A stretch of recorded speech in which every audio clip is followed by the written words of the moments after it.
વેરાવળ તાલુકાના બોળાસ ગામે આવેલી માધ્યમિક શાળાના પટાણગંજમાં મસ્ત મોટો ખાડો જોવા મળી રહ્યો છે। સ્થાનિકોના જણાવ્યા મુજબ છેલ્લા ઘણા સમયથી સ્કૂલ પરિસરમાં ખાડો આવેલો છે, જેની જાણ અમે લોકોએ અનેક વખત પણ તંત્રને લેખિતમાં પણ કરેલી છે તેવું તેમણે જે કહ્યું છે।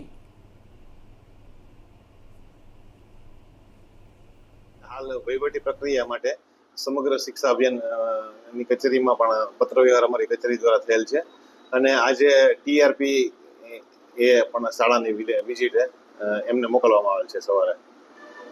સર, ચોમાસાનો સમય છે, આ બાળકો પણ ઓછા આવે છે તેવી લોકો કહી રહ્યા છે।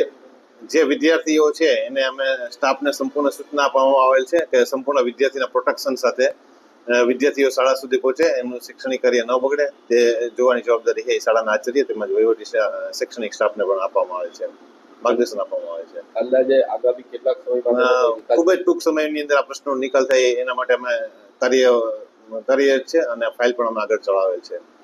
અત્યાર સુધીમાં કોઈ પણ વિદ્યાર્થીને ક્યારેય આ બાબતની મુશ્કેલીનો સામનો કરવામાં આવેલ નથી અને તમામ સ્ટાફ છે એના માટે ખૂબ જ શાળાના સમય પહેલા આવી જાય છે અને વિદ્યાર્થી જતા રહે ત્યારબાદ શાળા છોડીને એ પણ નીકળે છે અને અવારનવાર અમે આ રજૂઆતો થઈ આગળ સુધી પણ અમે કરેલ છે। અત્યારે અમારા ગામની અંદર સ્કૂલ આવી ગયેલ છે, સરકારી માધ્યમિક શાળા। તેની બાજુમાં એક મોટો ખાડો છે। ખાડાથી બહુ તકલીફ પડે છે તે મારા ગામની અંદર બાળકો કોઈ ભણવા વસાવે છે।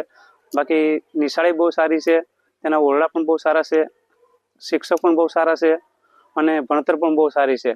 તો આ ખાડાને લીધે બાળકો અત્યારે આવી શકતા નથી। ઘણીવાર અમારા શિક્ષક દ્વારા પણ રજૂઆત કરેલી છે, અમારા સરપંચ દ્વારા પણ રજૂઆત કરેલી છે, પણ આ ખાડાનો કોઈ ઉકેલ આવતો નથી। તો અમારે સરકારને વિનંતી છે કે આ ખાડાની અમને કંઈક સહાય કરે અને જલ્દી જલ્દ આને પૂરે એવી અમારી મદદ જોઈએ અમારે।